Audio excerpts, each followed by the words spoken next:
Hey guys, Metro. We're going to do a revisit on a previous topic I talked about before about marking the edge radiuses on pretty much anything, but we're going to talk about slingshots because that's what I do.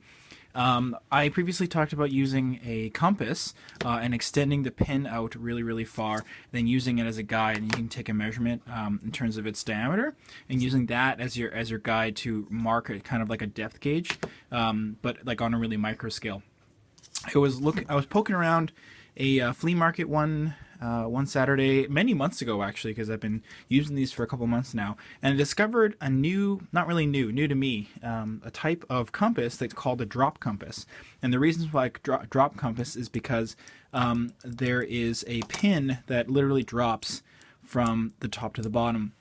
The reason I'm not 100% sure the idea behind it is in terms of I couldn't find any research why it was used. It's differently, just probably a different type of compass and how it was used. But what I was really, really interested in is that they all have this kind of similar mechanism where it's a screw that moves one of the arms, so you can get a really, really, really precise diameter between the pin and the lead. So that's what I really, really wanted, and also something that had a shorter gap, because wielding this sometimes was a bit tricky around some corners and stuff like that. So having this single actuated arm was quite nice. These aren't made anymore. I believe you can buy a Chinese version, but all of these were German made. This one's from England, and they're all vintage. So the box looks like this, and it's quite worn, and looks like yeah. So this one's from Germany. This one's from Germany. This one's from Koh-i-Noor from England.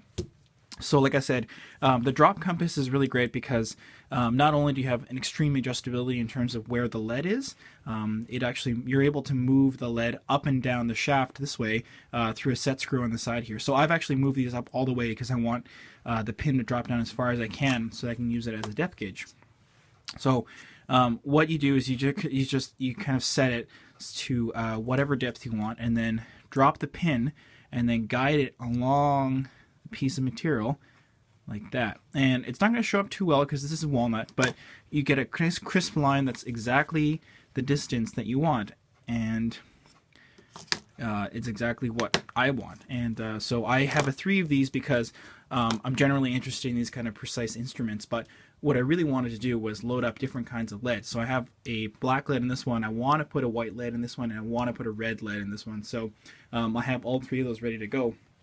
So that's kind of a reintroduction and a rehash of a topic that I previously talked about, marking the radiuses on slingshots with a compass, but with a different type of compass called a drop compass. So that's what I'm showing today. Thanks for watching.